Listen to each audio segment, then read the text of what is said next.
বিশ্ব রাজনীতির মঞ্চে এখন সবচেয়ে বড় আলোচ্য বিষয় হল যুক্তরাষ্ট্র ও চীনের সম্ভাব্য সংঘাত। তাইওয়ান থেকে শুরু করে দক্ষিণ চীন সাগর, বাণিজ্য যুদ্ধ থেকে প্রযুক্তি প্রতিযোগিতা, সব ক্ষেত্রেই দুই দেশের মধ্যে উত্তেজনা বাড়ছে। এই প্রেক্ষাপটে ওয়াশিংটন ক্রমেই নিশ্চিত হচ্ছে যে যদি হঠাৎ করে যুদ্ধ বেঁধে যায় তবে তাদের অস্ত্র ভাণ্ডার হয়তো যথেষ্ট থাকবে না। তাই আগেভাগেই যুদ্ধের প্রস্তুতি নিতে এবং প্রতিপক্ষকে ভয় দেখাতে যুক্তরাষ্ট্র এখন ব্যাপক মাত্রায় ক্ষেপণাস্ত্র উৎপাদন বাড়ানোর সিদ্ধান্ত নিয়েছে, যা দ্বিতীয় বিশ্বযুদ্ধ পরবর্তী যুগে সবচেয়ে বড় উদ্যোগ হিসেবে দেখা হচ্ছে। যুক্তরাষ্ট্রের প্রতিরক্ষা দপ্তর ইতিমধ্যে প্রধান অস্ত্র সরবরাহকারীদের স্পষ্ট নির্দেশ দিয়েছে দ্বিগুণ এমনকি 4 গুণ পর্যন্ত উৎপাদন বাড়াতে হবে। ওয়াল স্ট্রিট জার্নালের রিপোর্ট অনুযায়ী মার্কিন সামরিক নেতৃত্ব সরাসরি 12 ধরনের অস্ত্র উৎপাদন ত্বরান্বিত করার নির্দেশ দিয়েছে। এর মধ্যে সবচেয়ে গুরুত্বপূর্ণ হল Patriot interceptor missiles, long range antiship missiles, standard missile 6, precision strike missile এবং joint air to surface missile. বিশেষ করে প্যাট্রিয়ট মিসাইলের উৎপাদনকে সর্বোচ্চ অগ্রাধিকার দেওয়া হচ্ছে, কারণ বিশ্বব্যাপী এই ক্ষেপণাস্ত্রের চাহিদা আকাশ ছোঁয়া। শুধু প্রতিরক্ষা নয়, মিত্র দেশগুলোর প্রতিরক্ষা ব্যবস্থাও বর্তমানে এই অস্ত্রের উপর নির্ভরশীল হয়ে পড়েছে, যা যুক্তরাষ্ট্রের জন্য বাড়তি চাপ তৈরি করছে।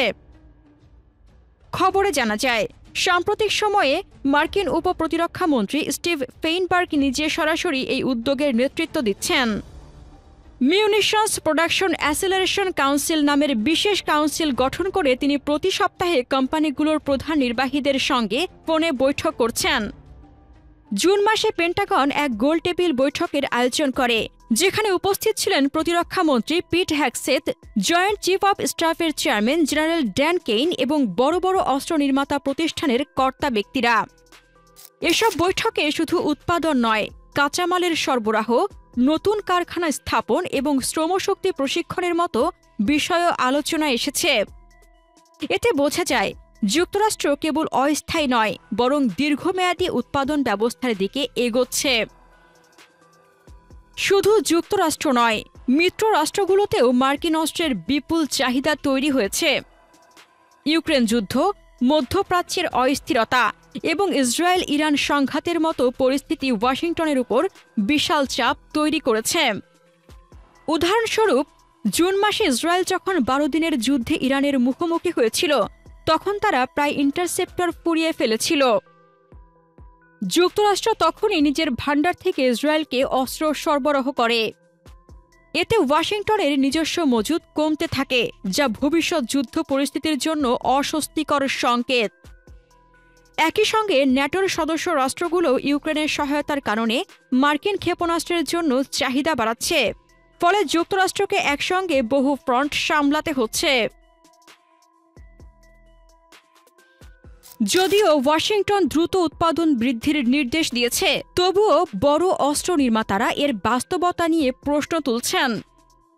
তাদের মতে হঠাৎ 4 গুণ উৎপাদন বাড়ানো অবাস্তব, কারণ এর জন্য অর্থ, কাঁচামাল, শ্রমশক্তি সবই বাড়াতে হবে।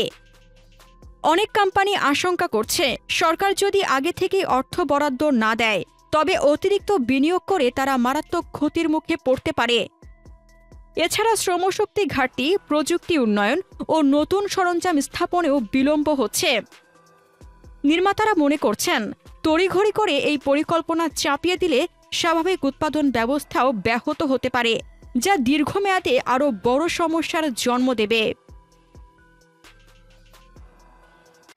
এ বছরের শুরুতে যুক্তরাষ্ট্র ইয়েমেনে অভিযান চালায়, যা মে মাসে শেষ হয়। এই অভিযানে মার্কিন বাহিনী কমপক্ষে $1 বিলিয়ন অস্ত্র ব্যবহার করেছে। এই বিপুল ব্যয় ও অস্ত্র ফুরিয়ে যাওয়ার গতি দেখিয়ে দেয়, বড় ধরনের কোনো সংঘাত হলে যুক্তরাষ্ট্রের জন্য তা মারাত্মক সমস্যা তৈরি করবে। বিশেষজ্ঞরা বলছেন, চীনের মতো শক্তিশালী প্রতিপক্ষের সঙ্গে সংঘাতে গেলে মজুদ ফুরিয়ে যাবে এবং বাস্তব যুদ্ধে অপারেশনাল ক্রাইসিস তৈরি হবে। ইয়েমেন যুদ্ধ একটি তুলনামূলক ছোট পরিসরের অভিযান হলেও তাতে যুক্তরাষ্ট্রকে এত বিপুল অস্ত্র ব্যবহার করতে হয়েছে, যা বড় যুদ্ধের ক্ষেত্রেও আরও ভয়ঙ্কর চিত্র আঁকে। ওয়াশিংটন পোস্টের আরেকটি রিপোর্টে বলা হয়, প্রতিরক্ষা মন্ত্রী পিগ হেগসেথ হঠাৎ করে বিশ্বজুড়ে মার্কিন সামরিক বাহিনীর শীর্ষ কমান্ডারদের নিয়ে একটি জরুরি বৈঠকের নির্দেশ দেন। এক অভিজ্ঞ কর্মকর্তা মন্তব্য করেন, আমি ৩০ বছরের সামরিক জীবনে এরকম কিছু দেখিনি। হয়তো আমরা যুদ্ধের একেবারে দ্বার প্রান্তে। এই অস্বাভাবিক নির্দেশ মার্কিন অভ্যন্তরে আরও উদ্বেগ ছড়িয়েছে। বিশ্লেষকরা বলছেন, এত বড় সংখ্যক জেনারেল ও কমান্ডারদের একসঙ্গে জরুরি বৈঠকে ডাকা সাধারণত যুদ্ধ পরিস্থিতির সময়ই হয়ে থাকে। ফলে অনুমান করা হচ্ছে যুক্তরাষ্ট্র খুব শীঘ্রই বড় ধরনের সামরিক সিদ্ধান্ত নিতে যাচ্ছে। চীন দীর্ঘদিন ধরে দক্ষিণ চীন সাগর ও তাইওয়ান ইস্যুতে নিজেদের অবস্থান শক্ত করেছে। কৃত্রিম দ্বীপ নির্মাণ, নৌবাহিনীর শক্তিশালীকরণ এবং প্রযুক্তিগত দিক দিয়ে দ্রুত অগ্রগতি যুক্তরাষ্ট্রকে অস্বস্তিতে ফেলেছে। ওয়াশিংটনের আশঙ্কা, ভবিষ্যতে যদি তাইওয়ানকে কেন্দ্র করে সংঘাত বেঁধে যায় তবে তারা পর্যাপ্ত অস্ত্র ছাড়া যুদ্ধে নামতে পারবে না। পাশাপাশি চীনের সামরিক কৌশল ক্রমেই আধুনিক হচ্ছে এবং তাদের ক্ষেপণাস্ত্র প্রযুক্তি যুক্তরাষ্ট্রকেও চাপে ফেলছে। তাই পেন্টাগন এখন চেষ্টা করছে অন্তত মজুদের দিক থেকে যেন কোনো ঘাটতি না থাকে।